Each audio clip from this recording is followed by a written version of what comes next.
রাধা কৃষ্ণ একই আত্মা দুই দেহ ধরি অনন্য বিলাস রস আস্বাদন করি, সেই দুই তনু এবে চৈতন্য গোসাই লীলা রস আস্বাদিতে দোহে হইলে এক ঠাই।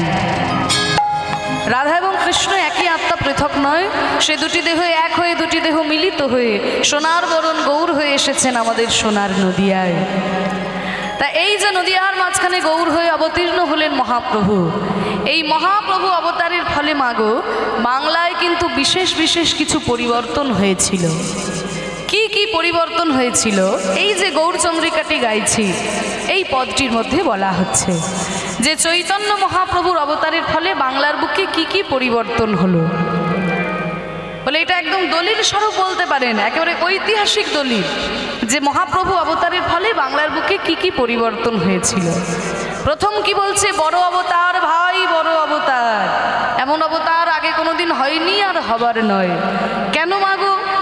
মহাপ্রভুর আগে তো কত বড় বড় অবতার আমাদের মাঝখানে এসেছে, কই কাউকে তো বড় অবতার বলা হচ্ছে না, মহাপ্রভুকে বলা হচ্ছে। কেন না? পতি তেরে বিলায়লো প্রেমেরও ভান্ডার। মহাপ্রভু কি করেছিলেন না? যারা আমাদের মতো পতিত জীব, যাদের কথা কেউ কোনোদিন ভাবে নাই, তাদেরকে নিয়ে চৈতন্য মহাপ্রভু ভেবেছিলেন। হ্যাঁ, সমাজের অবহেলিত, সমাজের পদদলিত মানুষ, যাদেরকে নিয়ে কেউ কোনোদিন ভাবে নাই, তাদেরকে নিয়ে চৈতন্য মহাপ্রভু ভেবেছিলেন যে ওরে হরির নাম করলেই তোরা উদ্ধার পেয়ে যাবি। জেনে রাখ, ব্রাহ্মণ হয়ে চণ্ডাল হয় যদি কৃষ্ণ ত্যাজে, আর মুচি হয়ে শুচি হয় যদি কৃষ্ণ ভজে। এটা যে মহাপ্রভুর একটা ছড়া তা কিন্তু নয় মাগো, এর ভিত্তিতে শাস্ত্র প্রমাণ রয়েছে। কারণ আজ থেকে 500 বছর আগে ভেবে দেখুন, তখনকার দিনে মনে করা হতো কি যে যত শাস্ত্রীয় সম্পদ, যত ভালো ভালো জিনিস যা কিছু আছে সব বামুন কায়েতদের জন্য, বাকি সবাই অমানুষ, তাই না? এরকম একটা ধারণা আমাদের সমাজে ছিল কি না, যে যত শাস্ত্রীয় সম্পদ, যা কিছু ভালো জিনিস সব বামুন কায়েতদের জন্য, বাকি সবাই অমানুষ। কিন্তু এই রকম একটা সময় দাঁড়িয়ে মহাপ্রভু যখন বলছেন ব্রাহ্মণ হয়ে চণ্ডাল হয় যদি কৃষ্ণ ত্যাজে, নবদ্বীপের ব্রাহ্মণ সমাজ নিমাইয়ের দিকে আঙুল তুললো, নিমাই তুমি কেমন কথা বলছো? আর নিমাই তার আমাদের মতো সাধারণ ছাপোষা মানুষ ছিল না, নিমাই হচ্ছে মহাপণ্ডিত। সঙ্গে সঙ্গে নিমাই শাস্ত্র দেখিয়ে দিল যে দেখুন ব্রাহ্মণগণ, আমি যে কথা বলছি তা তো শাস্ত্র প্রমাণ রয়েছে। কারণ 18 পুরাণের মধ্যে শ্রেষ্ঠ পুরাণ শ্রীমদ্ ভাগবত পুরাণে প্রহ্লাদ মহারাজ নিজে বলেছেন, বিপ্রদ বিসর্গ নয়তাতরবিন্দ নাভ পাদারবিন্দ বিমুখাত স্বপচং বরিষ্ঠং মন্যে তদর্পিত মনোবচনে হিতার্থং প্রাণং পুনাতি সকুলং নত ভূরি মানঃ। বলছে বিপ্রাদ বিসর্গ নয়তাতরবিন্দ নাভ পাদারবিন্দ বিমুখাত স্বপচং বরিষ্ঠং।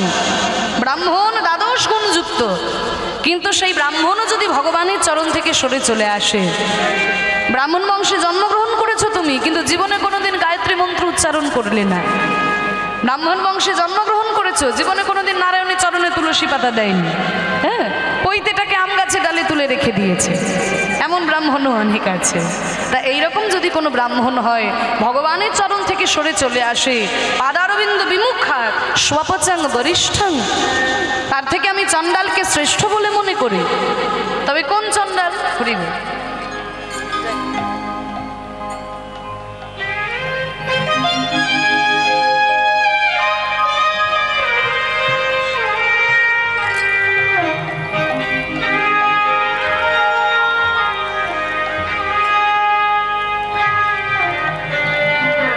হরিবল হরিবল। কোন চণ্ডাল? সব চণ্ডাল আবার নয়, যেই চণ্ডাল রাস্তাধারে চুল্লু খেয়ে উল্টে পড়ে থাকে সেই চণ্ডাল তার শ্রেষ্ঠ নয়। তাহলে কোন চণ্ডাল? দেখুন ভাগবতে বলছে, যেই চণ্ডাল ভগবানের উদ্দেশ্যে 5টা জিনিস সমর্পণ করতে পেরেছে। 5টা জিনিস কি কি? মন্যে তদর্পিত মনোবচনে হিতার্থং, মন দিতে পেরেছে ভগবানকে, বচন দিতে পারে ভগবানকে, ইহিত মানে কর্ম দিতে পেরেছে ভগবানকে, অর্থ দিতে পারে ভগবানকে, দরকার হলে প্রাণ পর্যন্ত দিয়ে দিতে পারে ভগবানের উদ্দেশ্যে। এইরকম যদি কোনো ভক্ত কোনো চণ্ডালের ঘরেও জন্ম নেয়, তাহলে ওই হরিভক্তি বিমুখ ব্রাহ্মণের থেকেও এই হরিভক্তি পরায়ণ চণ্ডালকে আমি শ্রেষ্ঠ বলে মনে করি। তাহলে এই কথাটি কে বলছেন? প্রহ্লাদ মহারাজ বলছেন। কোন যুগে বলছেন? সত্য যুগে দাঁড়িয়ে বলছেন। তাহলে দেখুন, খাতা কলমে সব কিছুই লেখা ছিল, শুধু প্রয়োগে ছিল না। প্রয়োগে কে শিখিয়েছেন? প্রেমের ঠাকুর আমার গৌরাঙ্গ সুন্দর। আমাদের মতো পতিত জীব যাদের কথা কেউ কোনোদিন ভাবে নাই, তাদেরকে সেই গোলকের প্রেম ধন অকাতরে অবিচারে নিঃস্বার্থে নিঃশর্তে বিতরণ করে দিয়েছেন। সেই গোলক হতে আমার মাঝখানে অবতীর্ণ হয়ে ভক্তের ভাবকে অঙ্গীকার করে ওই ভক্তদের মাঝে সেই গোলকের প্রেমকে দান করেছেন। তাই তো বিশ্বকবি রবীন্দ্রনাথ ঠাকুর বলেছেন, তাই তোমার আনন্দ আমার পর, তুমি তাই এসেছ নিচে, আমায় নইলে ত্রিভুবনেশ্বর, তোমার প্রেম হতো যে মিছে, তাই তোমার আনন্দ আমার পর, তুমি তাই এসেছ নিচে, আমায় নইলে ত্রিভুবনেশ্বর, তোমার প্রেম হতো যে মিছে।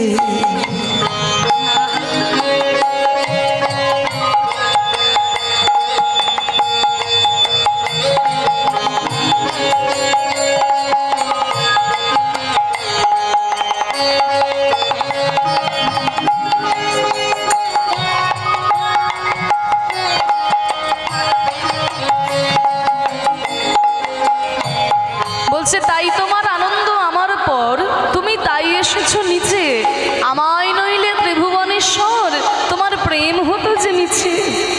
ভক্তের প্রাণে আনন্দ দেওয়ার জন্য গোলক হতে ভগবান আমাদের মাঝখানে অবতীর্ণ হয়েছেন। আচ্ছা বলুন তো, ভগবানকে কে চিনত, কে পুজো করত, যদি ভক্ত ভগবানের চরণে গিয়ে শরণ না নিত? ভক্ত ভগবানের চরণে গিয়ে শরণ নেয়, তাই তো ভগবানের মহিমা প্রকাশিত হয়।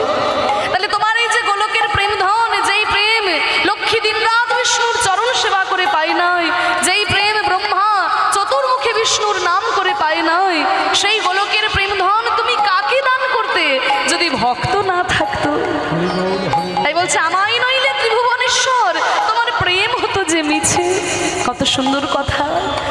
আমায় নিয়ে মেলেছ এই মেলা, আমার হিয়ায় চলেছে রসের খেলা, আমায় নিয়ে মেলেছ এই মেলা, আমার হিয়ায় চলেছে রসের খেলা, মোর জীবনে বিচিত্র রূপ ধরে তোমার ইচ্ছা তরঙ্গিছে।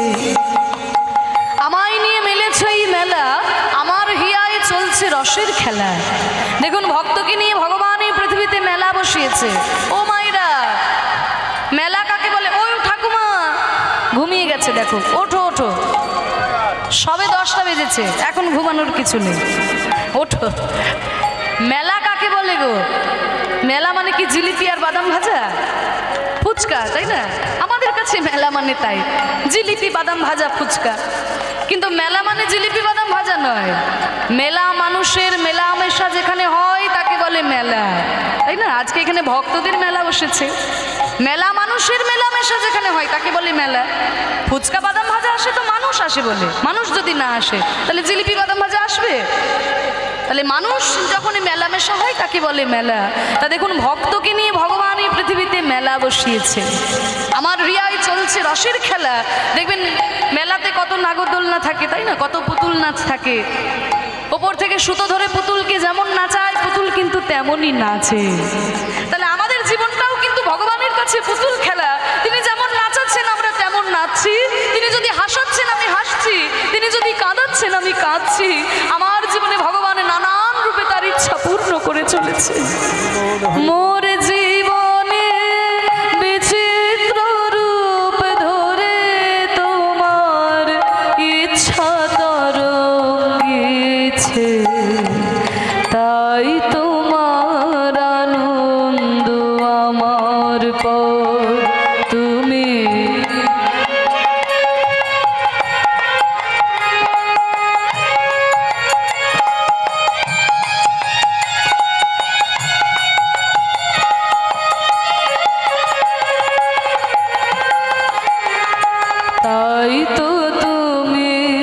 রাজার রাজা হয়ে তবু আমার হৃদয় লাগি ফিরছ কত মনোহরণ বেশে প্রভু নিত্য আছো জাগি।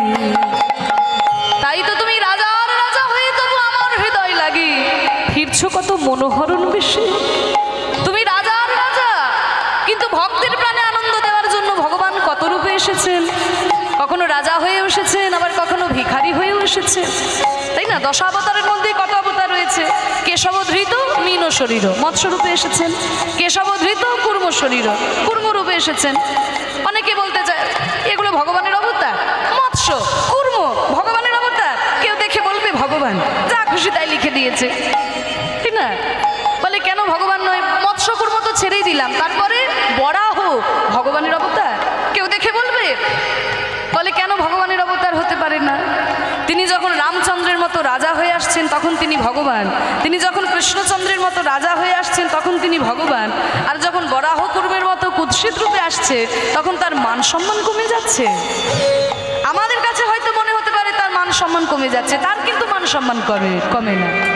একটু ছোট্ট উদাহরণ দিয়ে আপনারা বুঝতে পারবেন। মনে করুন একজন দাদু কোটি কোটি সম্পত্তির মালিক, কোটি কোটি সম্পত্তির মালিক দাদু, হ্যাঁ, 200 বিঘা তার জমি আছে, কত কোটি টাকার ব্যাংকে জমানো আছে।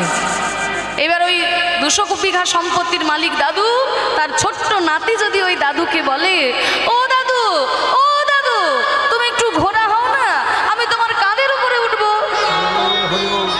তা সেই দাদু কি নাতিকে বলবে, এই বেটা, তোর সাহস তো কম নয়, তুই জানিস আমার কত বিঘা জমি আছে, আমার ব্যাংকে 50 কোটি টাকা জমানো আছে, তোর সাহস তো বন্ধ নয়, তোর জন্য ঘোড়া হয়ে আমি তোকে কাঁধে নেব?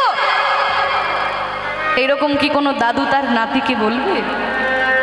কোনো দাদু কি নাতিকে বলবে? যদি কোনো দাদু বলে তবে সে দাদু বেরসিক দাদু, তার মধ্যে কোনো রসকস নেই, তাই না? তাহলে দাদু কি বলবে? যে দাদু ভাই, আমাকে ঘোড়া করে তুমি আমার কাঁধের উপরে উঠবে? তাই দেখো দাদু ভাই, তোমার মন রাখার জন্য আমি তোমার জন্য ঘোড়া হলাম, এই নাও তুমি আমার কাঁধের উপরে ওঠো। কিন্তু দেখো বাবু, আমি তো বুড়ো ঘোড়া, তুমি যেন আমাকে শক্ত করে ধরে থাকবে, তুমি যেন পড়ে যেও না দাদু ভাই। তাহলে ওই ছোট্ট নাতির মন রাখার জন্য 200 বিঘা সম্পত্তির মালিক দাদু যদি নাতিকে ঘোড়া হয়ে কাঁধে করে নিয়ে যায়, তবে কি তার মান সম্মান কমে যাবে? কখনোই কমে যাবে না। তাহলে ভক্তের প্রাণে আনন্দ দেওয়ার জন্য ভগবান যেমন রাজা হয়ে এসেছেন, বরাহ কুর্ম বামনের মতো কুৎসিত রূপেও এসেছেন, যেই রূপেই আসেন না কেন তিনি হচ্ছেন আমার সেই ভগবান, তিনি রাজার রাজা। শুধু আমার প্রাণে আনন্দ দেওয়ার জন্য তিনি রাজা হয়েও এসেছেন, আবার কখনো ভিখারি হয়েও এসেছেন। তাই তো তুমি রাজার রাজা হয়ে তবু আমার হৃদয় লাগি ফিরছ কত মনোহরণ বেশে প্রভু নিত্য আছো জাগি। তাই তো প্রভু হেথায় এলো নেমে তোমার প্রেম ভক্ত প্রাণের প্রেমে। তাই তো প্রভু হেথায় এলো নেমে তোমার প্রেম ভক্ত প্রাণের প্রেমে। মূর্তি তোমার যুগল সম্মিলনে সেথায় পূর্ণ প্রকাশিছে। আস্তে দেখুন রবীন্দ্রনাথ ঠাকুরের কত সুন্দর কথা, দেখুন কত বড় দর্শন। তাই তো প্রভু হেথায় এলো নেমে তোমার প্রেম ভক্ত প্রাণের প্রেমে। তুমি এই প্রেমকে দান করলে, কি হলো? মূর্তি তোমার যুগল সম্মিলনে সেথায় পূর্ণ প্রকাশিছে। এটা বিরাট বড় কথা। বলছে কি, একমাত্র আমাদের সনাতন ধর্ম বাবা, যেই ধর্মে একই আসনে ভগবানের সঙ্গে ভক্তের পুজো করা হয়। পৃথিবীর অন্য কোনো ধর্মে হয় না। হয় কোনো ধর্মে দেখাতে পারবেন ভগবানের সঙ্গে ভক্তের পুজো হয়? একমাত্র আমাদের সনাতন ধর্মে হয়। দেখুন, যে আসনে রামচন্দ্র পুজো পায়, ওই একই আসনে কিন্তু হনুমানও পুজো পায়। হনুমান রামচন্দ্রের ভক্ত, যে আসনে মহাপ্রভু পুজো পাচ্ছেন ওই একই আসনে শ্রীবাস পণ্ডিতও পুজো পাচ্ছেন। শ্রীবাস পণ্ডিত তিনি তো মহাপ্রভুর ভক্ত, তাহলে একই আসনে ভক্ত ভগবান পুজো পাচ্ছে একমাত্র আমাদের ধর্মে। কারণ আমাদের ধর্মে মনে করা হয় যেখানে শুধু ভগবানের পুজো হয় সেখানে অর্ধেকটা ভগবানের পুজো হয়, আর যেখানে ভক্ত ভগবানের পুজো হয় সেখানে পূর্ণ ভগবানের পুজো হয়। নিতাই গৌর হরি বল। তাই তো প্রভু হে থাইলো নেমে তোমার প্রেম ভক্ত প্রাণের প্রেমে মূর্তি তোমার যুগল সম্মিলনে সেথায় পূর্ণ প্রকাশিছে। তাই তোমার আনন্দ আমার পর তুমি তাই এসেছো নিচে। আমায় নইলে ত্রিভুবনেশ্বর তোমার প্রেম হতো যে মিছে। তাই তোমার আনন্দ আমার পর। নিতাই গৌর প্রেমানন্দে হরি বল হরি বল। তাই ভক্তের প্রাণে আনন্দ দেওয়ার জন্য ভগবান নেমে এসেছেন, গোলকের প্রেমধন ভক্তদের মাঝে বিতরণ করে দিয়েছেন। তাই সেই ভক্ত ভগবানের কথাই আমরা আস্বাদন করব, কারণ ভক্ত ভগবান একে অপরকে ছাড়া অসম্পূর্ণ। তাই সেই ভগবান শ্রীকৃষ্ণ বন্ধু হিসেবে কেমন ছিলেন আজকে লীলায় আমরা দর্শন করব। তা চলুন তার আগে একটু গৌরচন্দ্রিকাটা আস্বাদন করে নিই। তাহলে মহাপ্রভু সম্পর্কে কি বলছে? বড় অবতার ভাই বড় অবতার, পতিতের বিলায়লো প্রেমেরও ভাণ্ডার। আর কি হলো গৌর অবতারের ফলে?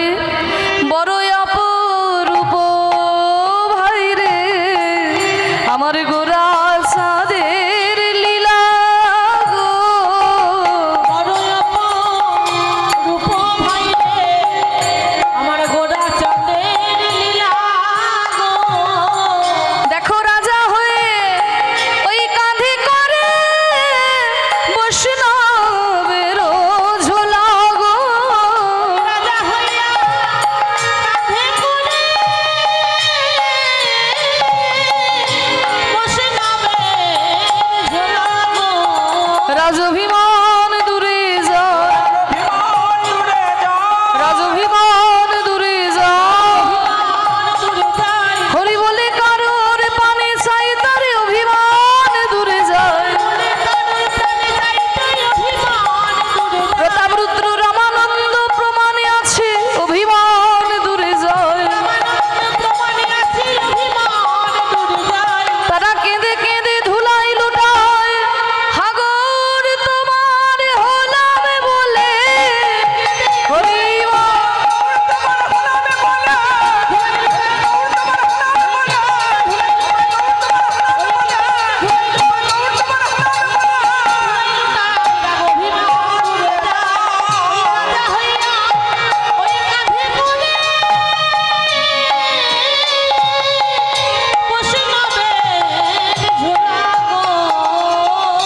বড় অপরূপ ভাই গোরাচাঁদের লীলা দেখো। রাজা হয়ে কাঁধে করে বৈষ্ণবের ঝোলা। রাজা কিন্তু সবসময় অহংকারে থাকে, তাই না? আমি রাজা, সবাই আমার প্রজা। মহাপ্রভুর অবতারের ফলে দেখুন সেই রাজা পর্যন্ত অহংকার পরিত্যাগ করে হাগৌর কিছু চাই না বলে মহাপ্রভুর চরণে শরণ নিয়েছেন। রাজা প্রতাপ রুদ্র মহাপ্রভুর কৃপা পাওয়ার জন্য শ্রীমদ্ ভাগবতের শ্লোক মুখস্থ করে মহাপ্রভুকে শুনিয়েছিলেন। রামানন্দ জমিদারিকে পরিত্যাগ করে হাগৌর কিছু চাই না বলে তার চরণে শরণ নিয়েছিলেন। এই অহংকারের মঞ্চ থেকে নেমে আসা চৈতন্য মহাপ্রভু আমাদের শেখালেন। আর কি হলো গৌর অবতারের ফলে? গৌরাঙ্গ করুণার কথা এক মুখে আমি কহিবারে না রে গো।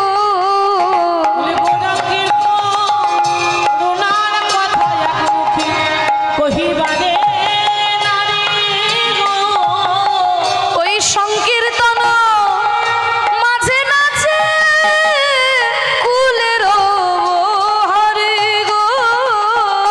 সংকীর্তন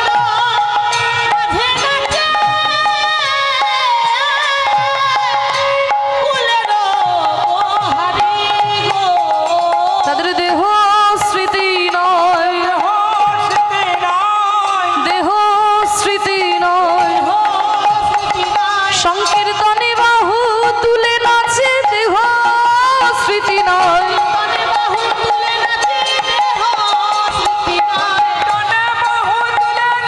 গৌর তোমার হলাম বলে হরি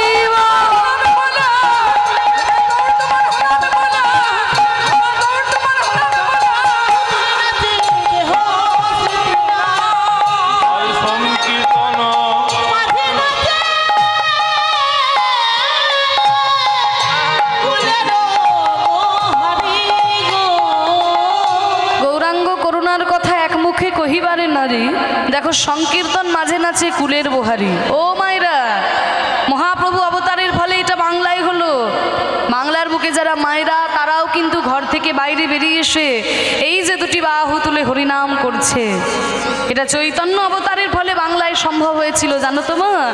তা না হলে মধ্যযুগের প্রত্যেকটা ধর্মে মেয়েদেরকে পিছিয়ে রাখার একটা প্রবণতা ছিল। শুধু আমাদের ধর্ম বলে নয়, সমস্ত ধর্মেই ছিল। কিন্তু চৈতন্য মহাপ্রভুর অবতারের ফলে এই যে নারী পুরুষ এই ভেদাভেদটাও দূর হয়ে গেল। তাই তো দেখুন, নিত্যানন্দ প্রভুর অপ্রকটের পর তার স্ত্রী মা জাহ্নবা দেবী শত শত ভক্তদের দীক্ষা দিয়েছেন। দীক্ষা দিয়ে আন্দোলনকে অনেক বড় আকার তারা দান করেছিলেন।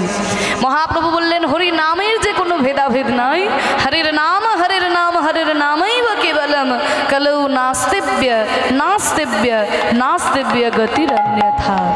কলিযুগে হরিনাম ছাড়া অন্য কোনো গতি নাই, হরি নাম করলেই তোরা উদ্ধার পেয়ে যাবি।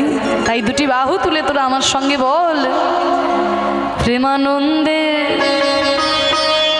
মেতে হরি বলো, হরি নামের বন্যা জেলো। প্রেমানন্দে মেতে হরি বলো, হরি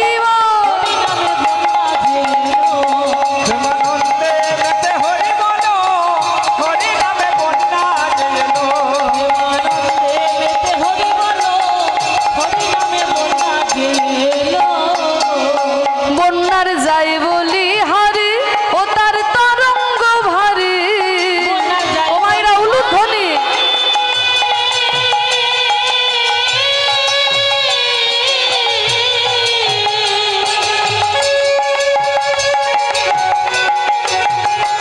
ও তার তরঙ্গ ভারী,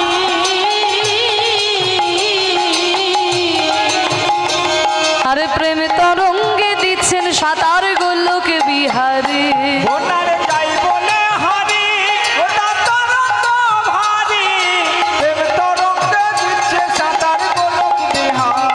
ও তার সঙ্গে প্রভু হরি বল বলে রে, সঙ্গে প্রভু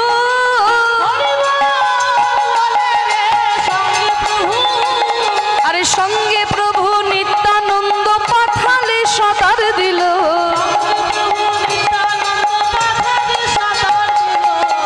হরি নামের বন্যা জেলো, প্রেমানন্দে হরি বলো,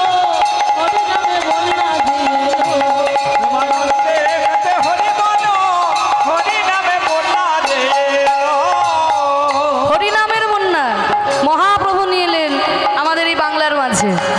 এই বন্যাটা কেমন বন্যা? এমন বন্যা দেখি নাই মানুষ শুকনাতে তলায়, এমন বন্যা দেখি না,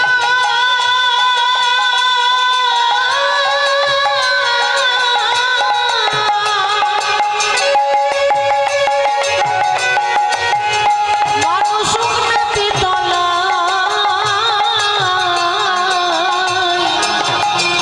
আরে ডুবলো নদের নারী পুরুষ জাতির বিচার নাই।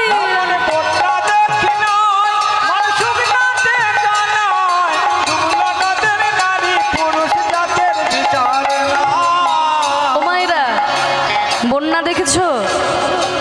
হ্যাঁ, একটু কথা বলো আমার সঙ্গে, চুপ করে মুখের দিকে তাকিয়ে বসে থেকো না। বন্যা দেখেছো? এদিকে হয় নাকি? হ্যাঁ, তোমাদের চারিদিকে যা পুকুর টুকুর দেখতে পাই, আমার তো মনে হয় বৃষ্টি হলেই হয়তো সব ডুবে যায় রাস্তাঘাট। না হয় না তো?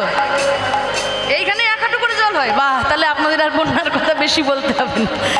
আমিও বন্যা দেখেছি, কারণ আমার বাড়ি হচ্ছে বীরভূম জেলার ইলামবাজার। আপনারা জয়দেবের মেলা গেছেন? ওই দেখো মা হাত তুলেছে, আরও অনেকেই হয়তো গেছে। হ্যাঁ, ওই তো অনেক মায়েরা গেছে, বাহ। তার ওই যে অজয় নদী, ওই জয়দেবটা আমাদের ইলামবাজার ব্লকের মধ্যেই পড়ে। তাই যেহেতু নদীর ধারে থাকি, ছোটবেলায় দু একটা বন্যা আমিও দেখেছি। আবার আমার যেখানে বিয়ে হয়েছে আর কি, ওই ইলামবাজার থেকে নদী বরাবর 5 কিলোমিটার যেতে হয়, মানে ওইটাও একদম নদীর ধারে। সেখানে আবার নদীর জল একটু বাড়লেই গ্রামের ভেতর জল চলে আসে। বন্যার সঙ্গে আমার খুব আর কি ভালো সম্পর্ক হয়েছে। আবার আমার যিনি কর্তা, উনি থাকেন মার্চেন্ট নেভিতে, মার্চেন্ট নেভির অফিসার। তাই ওনাকে আবার 6 মাস জলেই থাকতে হয়, তাই আমার জলের সঙ্গে ভালো সম্পর্ক হয়েছে। তা বন্যা আমিও দেখেছি, বন্যা তোমরাও দেখেছো, কিন্তু এমন কি কোথাও কোনো বন্যা দেখেছো যে যেখানে জল নাই অথচ মানুষ তলিয়ে যাচ্ছে? ও মায়েরা, এমন বন্যা দেখেছো নাকি যে জল নাই অথচ মানুষ হাবুডুবু হাবুডুবু খাচ্ছে? এমন বন্যা যদি দেখতে হয় তাহলে যেতে হবে নবদ্বীপে। মায়েরা মায়াপুরে গেছেন তো, দেখবেন কোথায় কোথায় থেকে ভক্তরা এসেছে, তাই না? কোথায় আমেরিকা, কোথায় ইংল্যান্ড, কোথায় রাশিয়া, কোথায় জাপান, কোথায় অস্ট্রেলিয়া, কত কত দেশ থেকে মানুষরা এসে দুটি বাহু তুলে হরিনামে এমনভাবে পাগলের মতো নৃত্য করছে, দেখে বুঝতে পারা যায় জল নাই অথচ এই প্রেমের বন্যায় একদম হাবুডুবু হাবুডুবু খাচ্ছে। মাগো, তোমাদের সাধুগুরু বৈষ্ণবের আশীর্বাদে এই গত বছর আমি গেছিলাম লন্ডনে কীর্তন পরিবেশন করতে। অনেকেই হয়তো তোমরা ইউটিউবে দেখেছো যারা আমার কীর্তন শোনো। তা সেখানে আমি 40 দিন ছিলাম। ইউকে 4টি শহরে কীর্তন করেছি, স্কটল্যান্ডের ইডেনবার্গ, ম্যানচেস্টার, বার্মিংহাম আর পোর্টসমাউথ। এই 4টি বড় বড় শহরে কীর্তন করেছি। তা সেখানে যখন কীর্তন গাইতে গেলাম, কি বলবো, খুব গর্ব হচ্ছিল, জানেন তো? সৌভাগ্য নয়, খুব গর্ব হচ্ছিল। কারণ যারা আমাদের দেশকে 200 বছর শাসন করেছে, তাদের দেশে গিয়ে মহাপ্রভুর কীর্তন প্রচার করছি, এর থেকে বড় গর্বের আর কি হতে পারে, তাই না? যেটা অবাক হলাম যে বাঙালি যারা রয়েছে, ভারতীয় যারা রয়েছে, তারা তো হরিনাম করছে, কিন্তু জানো তো ওই দেশের কত সাদা মানুষ, তারাও কিন্তু তিলক সেবা করে, গলায় তুলসীর মালা পরে, হ্যাঁ, ধুতি আর চাদর গলায় দিয়ে, গায়ে নামাবলি দিয়ে, তারা আবার প্রসাদ ভোজি। ভাবতে পারছেন, লন্ডনের মতো জায়গায় থেকে তারা প্রসাদ ভোজি। তা তারা হরিনামে এমনভাবে পাগলের মতো ধুলাই লুটিয়ে গড়াগড়ি দিচ্ছে। মহাপ্রভু বলেছিল না, পৃথিবীতে আছে যত নগর আদি গ্রাম, সর্বত্র প্রচার হবে আমার হরে কৃষ্ণ নাম। মহাপ্রভুর এই বাণী যেন একেবারে সত্যি হয়ে উঠেছে। তাই দেখলাম বাবা, জল নাই অথচ এই হরিনামে একদম হাবুডুবু হাবুডুবু খাচ্ছে। তাই তো বলছে, এমন বন্যা দেখি নাই মানুষ শুকনাতে তলায়, এমন বন্যা দেখি নাই মানুষ শুকনাতে তলায়, ওই ডুবলো নদের নারী পুরুষ জাতির বিচার নাই। বন্যা দেখি নাই মানুষ শুকনাতে তলায়, ডুবলো নদের নারী পুরুষ জাতির বিচার নাই। না না, কোনো জাত বিচার নাই। আগে ছিল জাত বিচার, মহাপ্রভু কোনো জাতির বিচার রাখলেন না, হরি নাম করলেই হবে। তাই তো দেখুন, আপনাদের এখানে যে কীর্তনের আসরে শত শত ভক্তের সমাগম হয়েছে, আপনার পাশের লোকটি কোন জাতির, কোন ধর্মের, আপনি বিচার করে কীর্তন শুনতে বসেছেন? আমরা সবাই এক মন প্রাণ নিয়ে ভগবানের চরণে তাকে ডাকি। এটা বাংলায় সম্ভব হয়েছে একমাত্র মহাপ্রভুর জন্য। তাই তো তাকিয়ে দেখো, ওই হরিদাস হরিবল বলে রে, হরিদাস, ওই হরিদাস সে কাজের ছেলে, সেও বুঝি ডুবে গেল।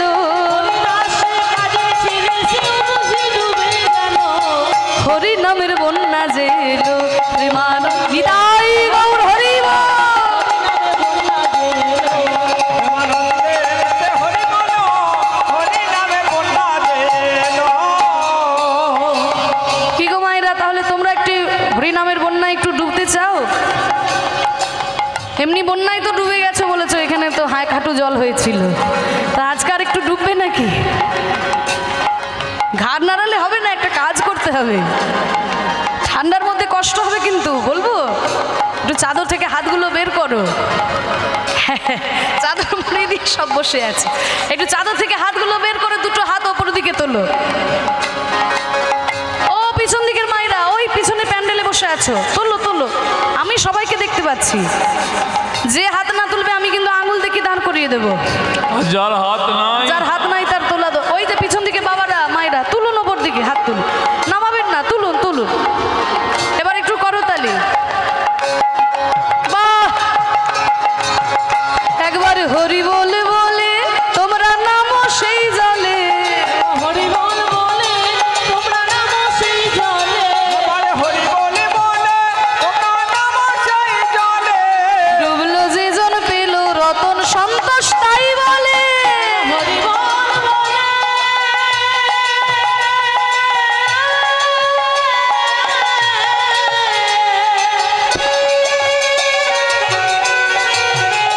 তোমরা নামো সেই জলে, বাহ! ওই ডুবলো জীবন পেল রতন সন্তোষ তাই বলে। একবার হরি বলে বলে তোমরা নামো সেই জলে, ডুবলো যে জন পেল রতন সন্তোষ তাই বলে। এবারে হরি বলে বলে তোমরা নামো সেই জলে। ডুবলো যেজন পেল রতন সন্তোষ তাই বলে। তাহলে হরি নাম করে ডুবলেই রত্ন পাবো? বলেন না, শুধু ডুবলেই রত্ন পাবে না, রত্ন তুলতে গেলে ডুবার মতো ডুবতে হবে, তা নইলে শুধু হাবুডুবু খাওয়া হবে, রত্ন তুলতে পারবে না। এ নামে ডুবার মতো, হরি বল বলে রে ডুবার মতো,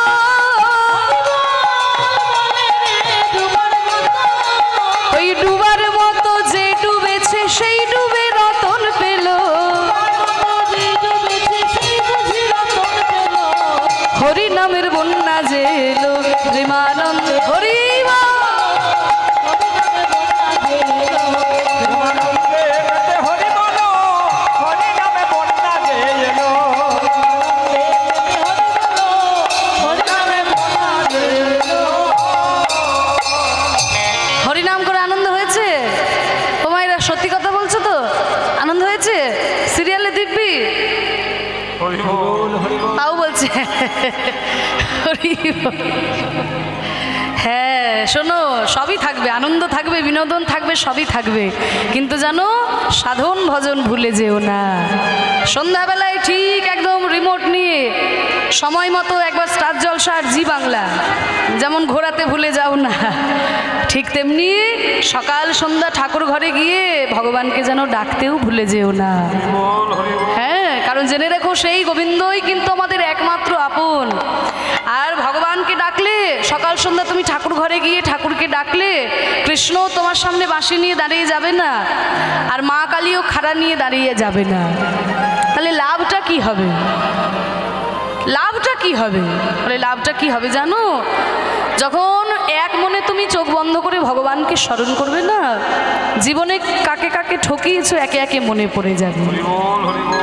জীবনে কি কি খারাপ কাজ করেছো একে একে মনে পড়বে, আর যদি মনে পড়ে জানবে ঠাকুর ঘরে যাওয়াটা তোমার সার্থক হয়েছে। ঠাকুর ঘরটা শুধুমাত্র ধূপকাঠি দেখানোর জন্য নয়, গেলাম আর তাড়াতাড়ি ধূপকাঠি দেখিয়ে 3 তলার ওপরে ঠাকুর ঘর কোনো রকমে ধূপকাঠি দেখিয়ে চলে এলাম। শুধু ধূপকাঠি দেখানোর জন্য ঠাকুর ঘর নয়, ঠাকুর ঘরটা হলো নিজের জন্য, নিজেকে শুধরে নেওয়ার জন্য ঠাকুর ঘর। দেখবেন সকালবেলায় আমরা ঘুম থেকে উঠেই কিন্তু ব্রাশ আর কলগেট নিয়ে দাঁত ঘষাঘষি শুরু করি। কেন? দাঁতকে ভালো রাখতে হবে, তাই দামি দামি টুথপেস্ট আমরা ব্যবহার করি, তাই না? তা সকালবেলায় দাঁতকে ভালো রাখার জন্য ব্রাশ কলগেট নিয়ে ঘষাঘষি করি, কিন্তু মনকে ভালো রাখার জন্য কিছু করি? এই মনকে ভালো রাখার জন্য একটা গীতার শ্লোক পাঠ করে দেখি। তাও যদি না বুঝতে পারি, হরে কৃষ্ণ মহামন্ত্র নাম গুরু মন্ত্রটাও একটু জপ করবেন। সকাল সন্ধে ভগবানকে স্মরণ করলে এই মনটা শুদ্ধ হবে, মনটা পরিষ্কার হবে, আর আপনি নিজে ভালো থাকবেন। আর আপনি যদি নিজে ভালো থাকেন তবেই তো আপনি অপরকে ভালো রাখতে পারবেন। হরি বল, হরি বল। তাহলে এই মনটা ভালো থাকে কিসে? একমাত্র এই হরিনাম সংকীর্তনে। এই যে আমরা নাম করলাম, মনে আনন্দ পেলাম, কি গো মায়েরা আনন্দ হয়েছে তো? তাই হরিনাম দিয়ে মহাপ্রভু জগৎকে উদ্ধার করলেন। তাই বলছে যবনেও নাচে গায় আর বলে হরি নাম গো, যবনেও নাচে গায় বলে হরি নাম গো, আরে হেন তারে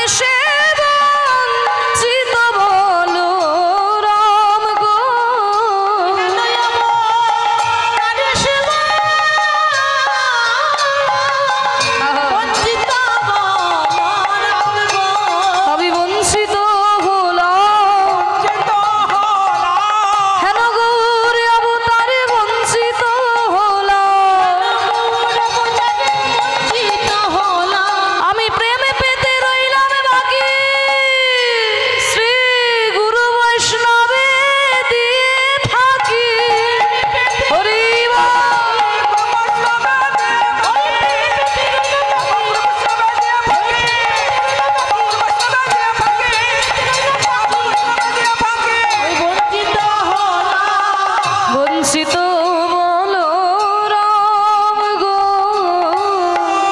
কেন অবতার বঞ্চিত বলো রাম রে, অবতার তো বলো রাম রে, অবতার বঞ্চিত বলো রাম রে, অবতার বঞ্চিত বলো রাম রে, অবতার বঞ্চিত বলো রাম রে। কেন অবতার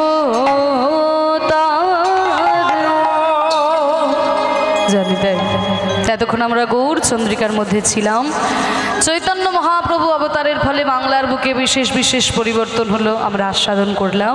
এবার চলুন মধুময় শ্রীধাম বৃন্দাবনে গিয়ে আমরা সেই ভক্ত ভগবানের লীলা আস্বাদন করব। ভগবান শ্রীকৃষ্ণ বন্ধু হিসেবে কেমন ছিলেন আজকে আমরা সেই কথা আস্বাদন করব। ভগবান শ্রীকৃষ্ণ কেমনভাবে সুদামাকে ভালোবেসেছিলেন এবং সুদামাও কেমনভাবে কৃষ্ণকে ভালোবেসেছিলেন, সেই সখ্যরসের লীলা আমরা প্রাণ ভরে আস্বাদন করি।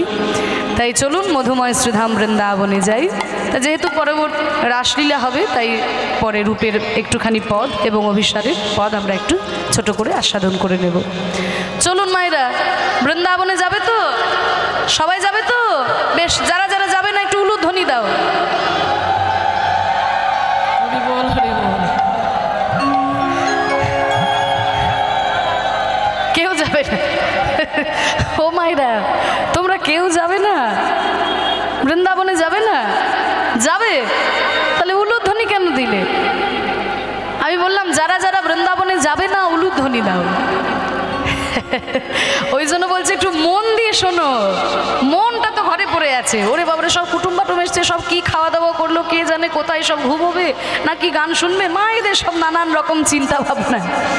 তা ওই সব চিন্তা ভাবনা ছাড়ো, এই যে যতক্ষণ বসে আছো আজকের দিনটায়, কাল থেকে তো সারা বছর ওই সংসারের চিন্তাই করবে। হ্যাঁ, আজকে সারা রাত্রি আর অন্য কোনো চিন্তা নেই, একদম ভগবানের চরণে মনকে দাও। এবার যারা যারা মন নিয়ে বৃন্দাবনে যাবে তারা জোর করে উলুধ্বনি দাও।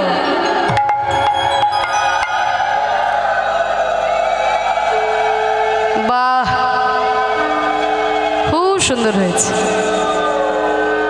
আর দুটি বাহু তুলে প্রেমানন্দে নিতাই গৌর হরি বল। হাত তুলেছেন বটে, সবাই হাত তুলেছে, কিন্তু খুব একটা জোর হলো না গো। একটু জোর করে, একটু চিৎকার করে, বাড়িতে যারা ঘুমিয়ে গেছে তারা যেন ঘুম ভেঙে যায়। নিতাই গৌর প্রেমানন্দে হরি বল। বাহ, ভালোই হয়েছে, যদিও ঘুম ভাঙবে না তাও ঠিক হয়েছে। তা চলো বৃন্দাবনে যাই। কিন্তু বৃন্দাবনে যেতে গেলে তো আর বাংলা কথা চলবে না, সেখানে যেতে গেলে একটু হিন্দি কথা শিখে নেওয়া দরকার।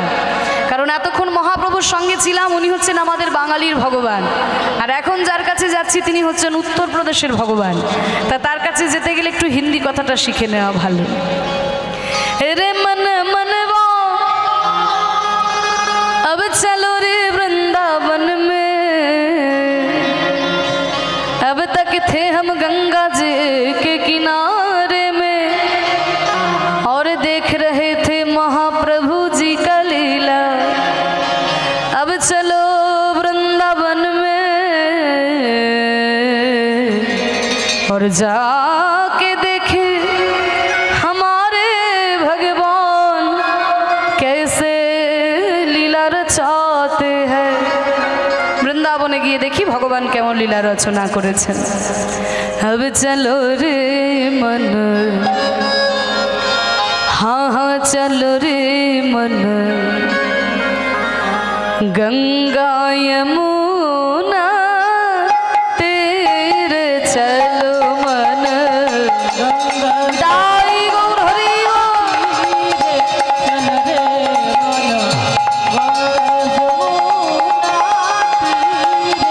চলো রে মন গঙ্গা যমুনা তীরে। রে मन, गंगा जमुना चल चल चल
गंगा यमुना उनके निर्मल पानी, गंगा যমুনা নির্মল পানি, গঙ্গার যমুনার নির্মল জলে স্নান করলে কি হয়? আমাদের এই দেহটা পবিত্র হয়ে যায়। তাই বলছে শীতল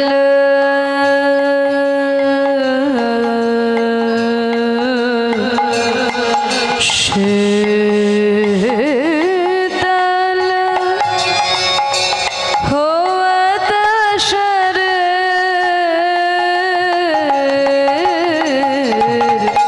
गंगा यमुना तीर चल।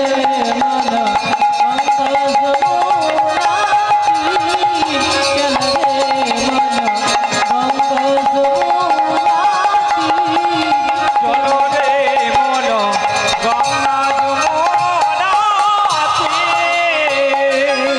গঙ্গার যমুনার তীর ধরে আমরা বৃন্দাবনে এলাম। আর বৃন্দাবনে এসে আমরা কি দেখছি? ওই দেখো কদম গাছের তলায় দাঁড়িয়ে প্রাণ গোবিন্দ বংশী বাজাবত নাচত কান্হা। বংশী বাজাবত নাচত কান্হা,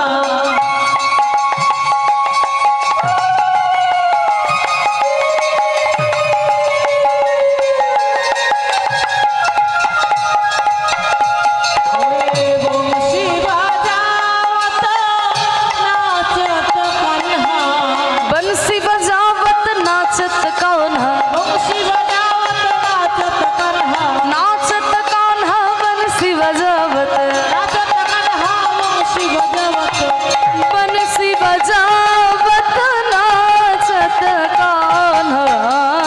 বংশী বাজাবত নাচত কান্হা। जो भगवान इतने सुंदर बांसुरी बजाते हुए नाच रहे हैं, उनके साथ कौन है? देखिए, যেই ভগবান এমন সুন্দর বাঁশি বাজাতে বাজাতে নৃত্য করছেন, তার সঙ্গে কে আছে? দাদা বলরাম। তাই বলছে সঙ্গ লিয়ে বলবীর চলো মন গঙ্গা যমুনা তীরে চলে। চলো রে মন গঙ্গা যমুনা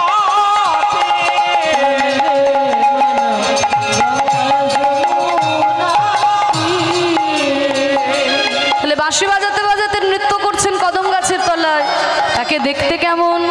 দেখতে উনকে মোর মুকুট পীতাম্বর শোহে,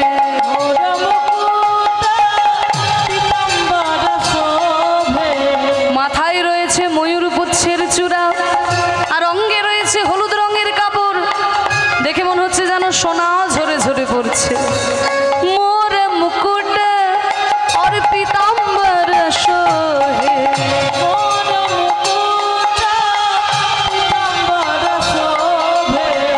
আর কানে দুলছে কুণ্ডল, হীরের কুণ্ডল ঝলমল ঝলমল করছে। কুণ্ডল ঝলকত হীর চলো মন গঙ্গা যমুনা তীরে চলো।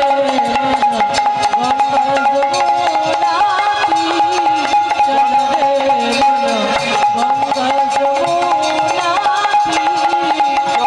রে মন গঙ্গা যমুনা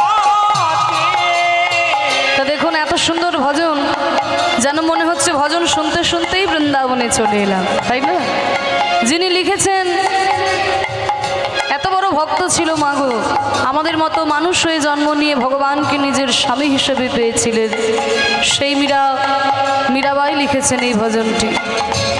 মীরা কে প্রভু गिरधर नागर,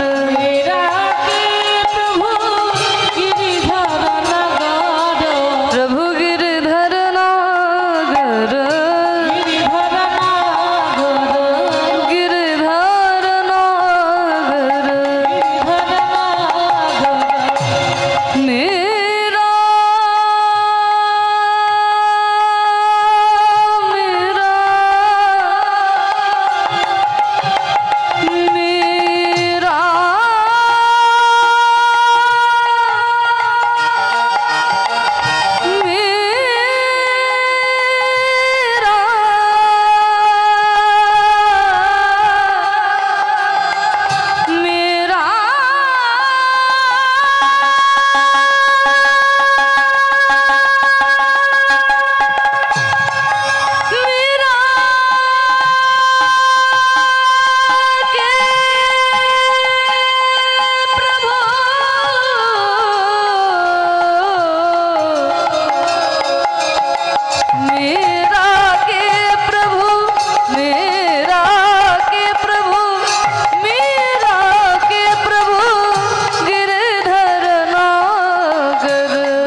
चरण कमल तल शीर चलो मन गंगा जमुना तीर हरि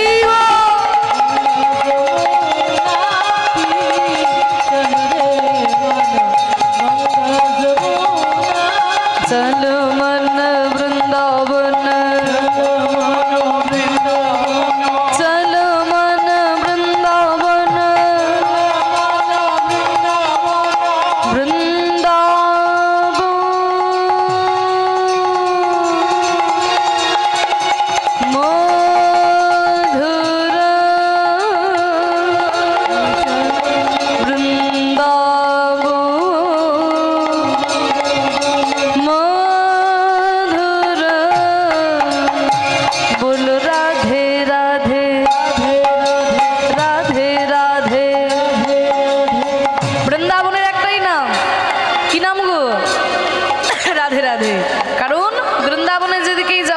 রাধা মন্ত্রী থেকে রিকশাওয়ালা কেউ কৃষ্ণ কৃষ্ণ বলে না, সবাই বলে রাধে রাধে। তাহলে আমরাও যখন এসেছি আমরাও গাইবো, আমরাও বলবো করতালি দিয়ে সবাই মিলে রাধে রাধে রাধে রাধে রাধে রাধে। একটু জোর করে বলো, আমি যাই বলি তোমরা বলবে রাধে রাধে, কেমন?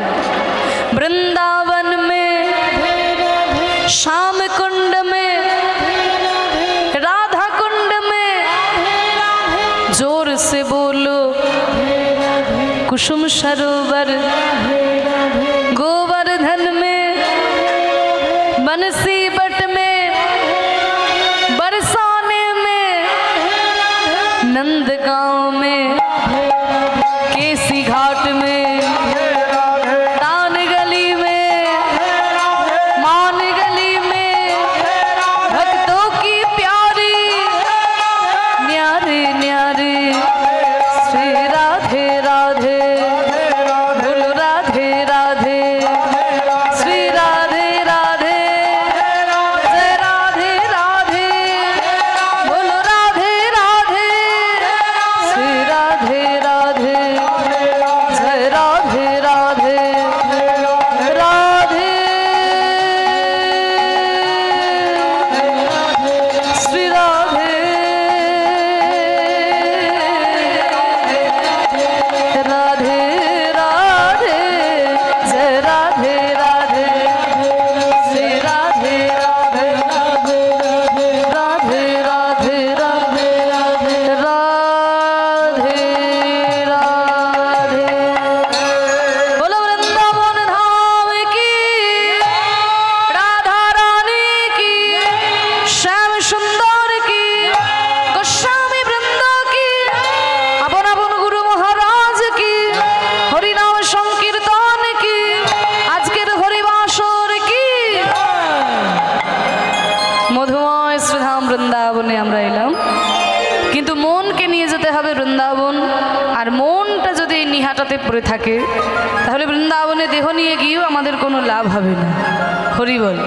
কারণ মনের আমাদের এমন ক্ষমতা আছে যে স্বর্গের মধ্যেও নরক তৈরি করে দিতে পারে, আবার নরকের মধ্যেও স্বর্গ তৈরি করে দিতে পারে। মনের আমাদের এমন ক্ষমতা আছে।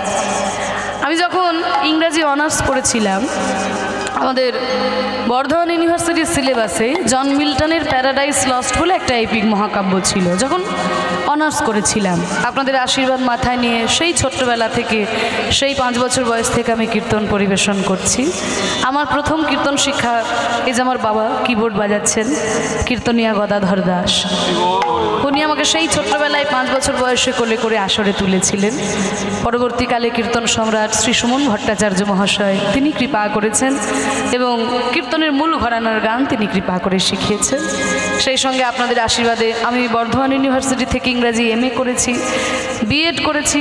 তারপরে এই কলকাতা রবীন্দ্র ভারতী বিশ্ববিদ্যালয় থেকে এই কীর্তন বিষয় নিয়ে আমি আরেকটা এমএ কমপ্লিট করলাম। আপনারা আশীর্বাদ করবেন যেন হরিনামের সঙ্গে সঙ্গে শিক্ষাও চালিয়ে যেতে পারি। তা যে কথাটা বলছিলাম, আমি যখন অনার্স করেছিলাম, মোটামুটি ইংরাজি অনার্স করলে মিল্টনের প্যারাডাইস লস্ট এটা পড়তেই হয়। তা সেখানে জন মিল্টন বলছেন, mind in its own place in itself can make a heaven of hell, a hell of heaven. Mind in its own place, মানে মন তার নিজের জায়গায়, ইন ইটসেলফ, তার নিজের মধ্যে can make a heaven of hell, মানে নরকের মধ্যেও স্বর্গ তৈরি করে নিতে পারে, হেল অফ হেভেন, আবার স্বর্গের মধ্যেও নরক তৈরি করে নিতে পারে। মন যদি আপনার শুদ্ধ হয়, আপনি যদি নরকেও বসে থাকেন সেখানেই স্বর্গের অনুভূতি পাবেন। কিন্তু মনই যদি অপবিত্র হয়ে যায়, আপনি যদি স্বর্গেই বসে থাকেন সেখানেই মনের মধ্যে নরক তৈরি হয়ে যায়। মধুময় শ্রীধাম বৃন্দাবন, বৃন্দাবন সখী ভুব বিতনোতি কীর্তিং यद देवकी सुत पदाम्बुज लब्ध लक्ष्मी गोविंद वेणुमन्मत्त मयूर नृत्यं प्रेक्षाति शान्य परतान्य समस्त सत्यम। মধুময় শ্রীধাম বৃন্দাবন। ভগবান শ্রীকৃষ্ণের প্রিয় সখা সুদাম সখা, আদর করে তাকে বলে সুদামা। শ্রীদাম সুদাম দাম্ব সুদাম, এই যে সুদাম, সুদামকে আদর করে বলে সুদামা। তা এই সুদামার বাবার নাম হচ্ছে মটুক মহারাজ, আর মায়ের নাম হলো রচনা দেবী। তা পৌরাণিক মত আর গোস্বামীগণের মতের একটু পার্থক্য আছে। পৌরাণিক মতে যিনি সুদাম সখা তিনি পরবর্তীকালে সুদামা বিপ্র, কিন্তু গোস্বামীগণের মতে সুদাম সখা আর সুদামা বিপ্র দুজন হচ্ছে আলাদা মানুষ। তো আমাদের লীলা আস্বাদনের সুবিধার জন্য আমরা ধরেই নেব যিনি সুদাম সখা তিনিই হচ্ছেন পরবর্তীকালে সুদামা বিপ্র। তা এই সুদামার মায়ের নাম রচনা দেবী, বাবার নাম মটুক মহারাজ। প্রত্যেক দিন সকালবেলায় সুন্দর করে যখন রচনা দেবী সাজিয়ে দেয় সুদামাকে, সাজিয়ে দিয়ে বলে, ওরে সুদামা তুই যেমন আমার ছেলে তেমনি কৃষ্ণও যে আমার ছেলেরই মতো, তাই গোচারণে গিয়ে যেন এমন কোনো খেলা খেলিস না বাবা যাতে আমার কৃষ্ণের তানে কোনো ব্যথা হয়। তা প্রত্যেক দিন সাজিয়ে গুছিয়ে দেয়, আজকেও সুন্দর করে সাজিয়ে গুছিয়ে দিয়েছে। আর যখন গোচারণে এসে খেলা খেলছে, কিরে তোরা সবাই আমার সঙ্গে খেলবি তো? এই সুদাম সুদাম তোরা সবাই খেলবি? সবাই খেলবো। আজ আমরা রাম কানাই সনে খেলবো রে, আমরা রাম কানাই সনে খেলবো রে, খেলা খেলবো রে, খেলা খেলবো রে, খেলা খেলবো রে, খেলা খেলবো রে। খেলা খেলবো রে, খেলা খেলবো রে, আজ আমরা রাম কানাই সনে খেলবো রে, আমরা দূর বনে যাব না খেলবো রে, আমাদের মা মানা করেছে, হরি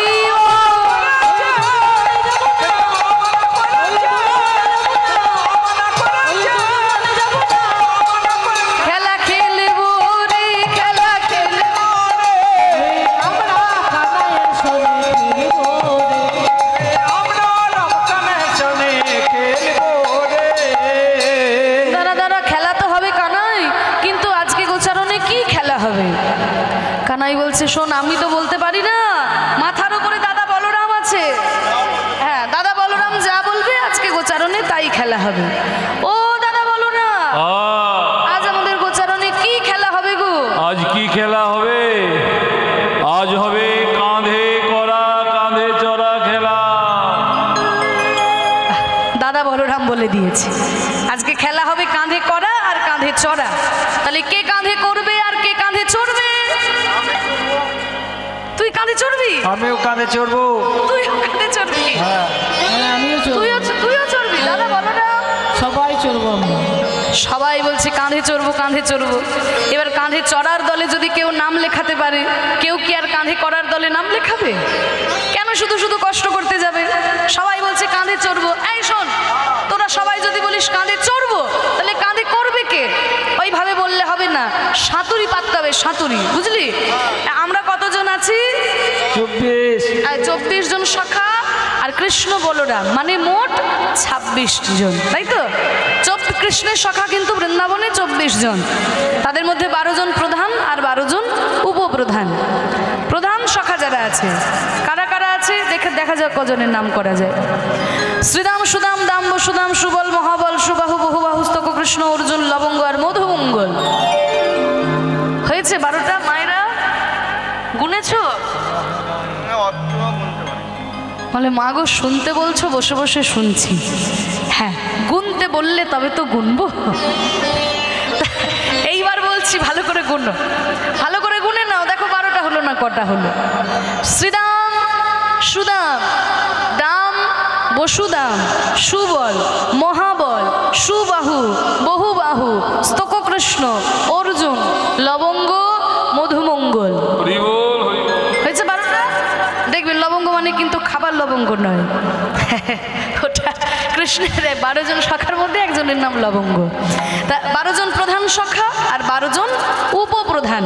তাদের মধ্যে কারা আছে? হলায়ুধ, বরুথপ, গন্ধর্ব, কিঙ্কিনী, অংশুমান, ভদ্রসেন, বিলাসী, বসন্ত, উজ্জ্বল, কলবিঙ্ক, কোকিল, পুণ্ডরী।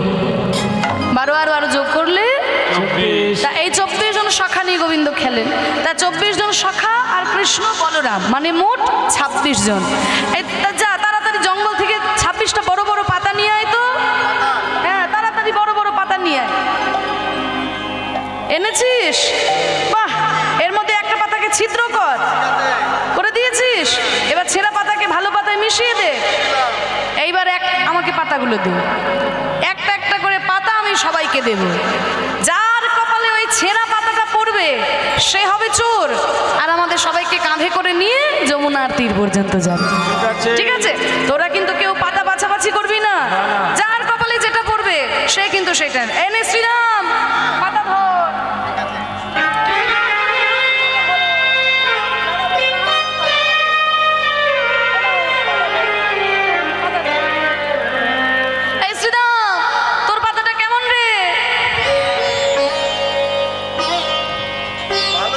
ভালো পাতা পেয়ে গেলি?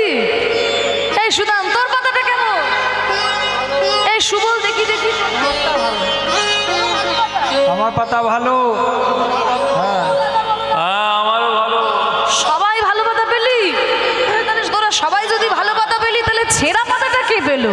কানাই হ্যাঁ, তোর পাতাটা দেখে। আমার পাতাটা দেখবি? হ্যাঁ, কৃষ্ণ সবার পাতার খোঁজ নিয়ে বেড়াচ্ছে, নিজের পাতার খোঁজ নেই। তা দেখবেন যে সবার ভালো করে তার কিন্তু নিজের ভালো হয় না, যে সবার ভালো করে তার নিজের ভালো হয় না। এই তোরা আমার পাতা দেখবি? আরে আমি কি আর ছেঁড়া পাতা পেতে পারি? আমিও ভালো পাতা পেয়েছি। এই দেখ, আমিও ভালো। এ কানায় পাতা ছেঁড়া, কানাই চোর। আমার কপালেই ছেঁড়া পাতা পড়েছে। এ তো আমার কপালেই ছেঁড়া পাতা। এই চুপ, চোর বলবি না, চোর বলবি না বলে দিলাম। চোরকে চোর বলেছি তা গায়ে ফসকা পড়ে গেছে। চোরের মায়ে আবার বড় গলা। বলছি চোরের মায়ের বড় গলা। হ্যাঁ, দিন রাত তুই বৃন্দাবনের ঘর থেকে ননি মাখন চুরি করে খাচ্ছিস, আর তোকে চোর বলেছি তো তোর গায়ে ফসকা পড়েছে? এই শোন, আমি যখন ওই বৃন্দাবনের ঘর থেকে ননি মাখন চুরি করে খাই, ওই চুরি করা ননি মাখনকে আমি একা খাই? তোরা সবাই ভাগ করে খাস। তাহলে চুরি করা ননি মাখন যে খাবে সে আমি চোর হলে তোরা সবাই চোর। মানে কানাই, অত কথায় কাজ নেই, তুই ছেঁড়া পাতা পেয়েছিস, এবার কাঁধে কর। বলে ঠিক আছে ঠিক আছে। এই সুদামা, নে নে আমার কাঁধের উপরে ওঠ। সুদামা রে লইয়া কাঁধে ছুটিতে লাগিল উলুধ্বনি। ছুটিতে লাগিল সুধামারে লইয়া কাঁধে ছুটিতে লাগিল। পক্কয়াম্র বৃক্ষ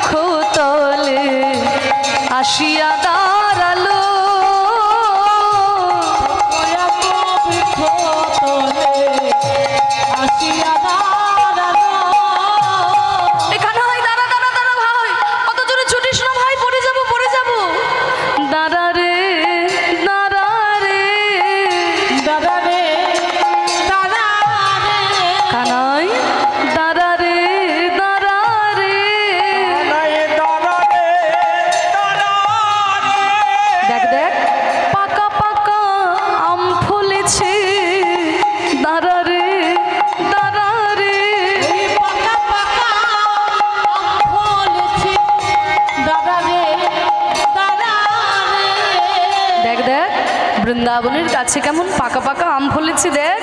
কানাই দাঁড়া, কানাই দাঁড়া। এই সুদামা, তুই আমাকে পাকা আম দেখাচ্ছিস কেন? দে না, একটা পাকা আম পেড়ে আমার হাতে দে।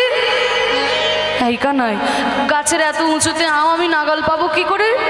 বলে কেন, তুই তো আমার কাঁধের ওপরে উঠেই আছিস। তুই এক কাজ কর, আমার কাঁধের ওপরে চেপে দাঁড়িয়ে যা।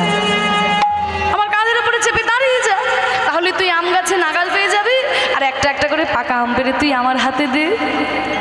এই বলে কৃষ্ণের কাঁধের ওপরে চেপে সুদামা দাঁড়িয়েছে। যেই না দাঁড়িয়ে গেছে অমনি নাগাল পেয়ে গেছে। এই তো কানাই, পেয়ে গেছি, পেয়ে গেছি, তাড়াতাড়ি দে। এই বলে গাছ থেকে একটা পাকা আম পেড়ে যেই না কানাইয়ের হাতে দিতে যাবে, দিতে গিয়ে মনে মনে ভাবে এই আম আমার কানাইকে আমি কেমন করে দেব, কারণ এই আমি ভালো, আমার কানাইও ভালো, কিন্তু আমাদের রাজা কংস তো ভালো নয়। এই রাজা কংস আমার কানাইকে মারার জন্য পুতনার বুকে বিষ মাখিয়েছিল।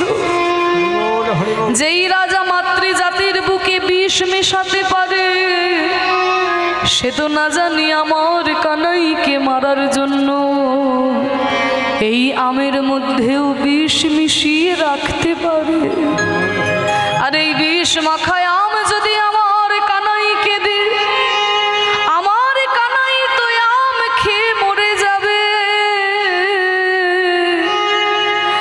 আর কানাই মরে গেলে তো আমরা আর কেউ প্রাণে বাঁচব না। তার থেকে এই আম আমি খেয়ে দেখি আমের মধ্যে বিষ আছে কিনা। যদি বিষ থাকে আমি না হয় আম খেয়ে মরে যাব, কিন্তু আমার কানাই তো বেঁচে থাকবে।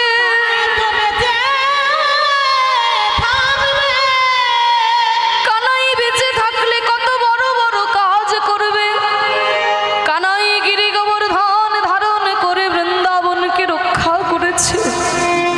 কানাই কালিও নাগকে দমন করে বৃন্দাবনকে রক্ষা করেছে। আমি মরে গেলে ক্ষতি নয়, আমার কানাই যেন বেঁচে থাকে। কত বড় ভক্ত! যে আমের মধ্যে যদি বিষ থাকে, বিষ মাখা আম খেয়ে কানাই মরে যাবে, আর কানাই মরে গেলে তো আমরা কেউ প্রাণে বাঁচবো না। তার থেকে আমি খেয়ে দেখি আমের মধ্যে বিষ আছে কিনা। যদি বিষ থাকে আমি না হয় মরে যাব, কিন্তু আমার কানাই তো বেঁচে থাকবে। এই বলে আমটা নিয়ে যেই একবার কামড় দিয়েছে, আহা কত সুস্বাদু আম! তা না হলে কি কৃষ্ণ সেবাই লাগে? এবার আমটাতে কামড় দিয়ে যখন দেখলো যে কই না, আমি তো আম খেয়ে মরলাম না, তাহলে নিশ্চয়ই আমের মধ্যে বিষ নাই। আবার যখন আমটা দিতে গেছে, আবার মনে মনে ভাবলো আচ্ছা আচ্ছা হয়তো হয়তো যেদিকটাই আমি কামড় দিলাম এদিকটাই বিষ নাই, আমটার উল্টো দিকে তো বিষ থাকতে পারে। এই বলে আমটা উল্টো দিকে ঘুরিয়ে আরেকবার কামড় দিয়েছে। চারিদিকে জিহ্বা দিয়ে লেহন করেছে। চারিদিকে জিহ্বা দিয়ে লেহন করার পর যখন দেখলো যে না, আমি তো আম খেয়ে মরলাম না, তাহলে নিশ্চয়ই আমের মধ্যে বিষ নাই। এইবার ওই এঁঠো আমটা কানাইয়ের হাতে দিয়ে বলে, ওরে কানাই, ওরে কানাই রে, আমি আম খেয়ে দেখলাম, জিহ্বা দিয়ে লেহন করে দেখলাম এই আমের মধ্যে বিষ নাই। নে ভাই, এইবার এই আমটা তুই খা। তবে দেখিস ভাই, ভালো লাগছে বলে যেন তুই পুরো আমটাকেই খেয়ে নিস না রে। ওই আমের একটু আঁটি অংশ যেন আমার জন্য রাখিস। কেন জানিস? তোরে ঠো বড় বড় মিঠো লাগে, ওরে ভাই রে কানাই,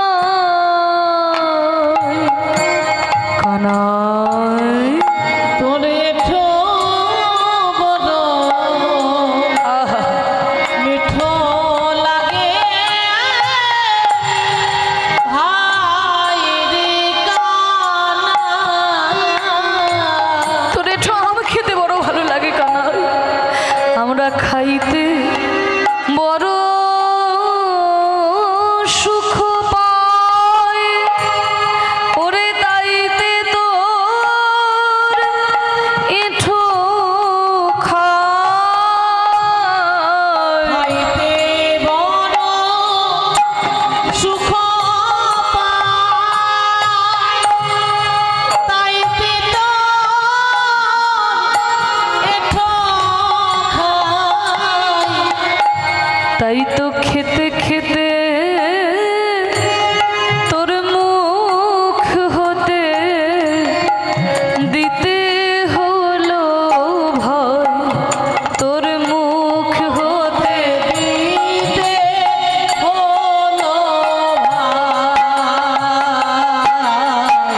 টানাটানি। আমার এঁঠো বলে তোর বেশি ভালো লাগছে? হ্যাঁ রে কানাই, তোর এঁঠো বলেই যে আমার বেশি ভালো লাগছে। দেখবেন মায়েরা, বাড়িতে যদি কোনো কারোর পেয়ারা গাছ থাকে, আপনাদের আর পেয়ারার কথা বেশি বলতে হবে না, বারুইপুরের বিখ্যাত পেয়ারা। আমরা এখন কত দাম দিয়ে কিনে কিনে খাচ্ছি, তাই না? তোমাদের এখানে পেয়ারা বাগানে ছড়াছড়ি। তা গাছ পাকা পেয়ারা এমনিতেই তো মিষ্টি হয়, কিন্তু দেখবে যে পেয়ারাটাতে আগে থেকে পাখিতে একটু ঠোকর দিয়ে যায়, সেই পেয়ারাটা কিন্তু সব থেকে বেশি মিষ্টি হয়। বলে ওরে কানাই রে, বৃন্দাবনের গাছের আম এমনিতেই মিষ্টি, কিন্তু যে আমটা একবার তোর বদনে উঠেছে কানাই, যেন 100 গুণ বেশি মিষ্টি হয়ে যায়। আমার মনে হয় তোর এই ঠোঁটের মধ্যে কিছু একটা জাদু আছে ভাই, যে আম তোর বদনে উঠলে 100 গুণ বেশি মিষ্টি হয়ে যায়। ওরা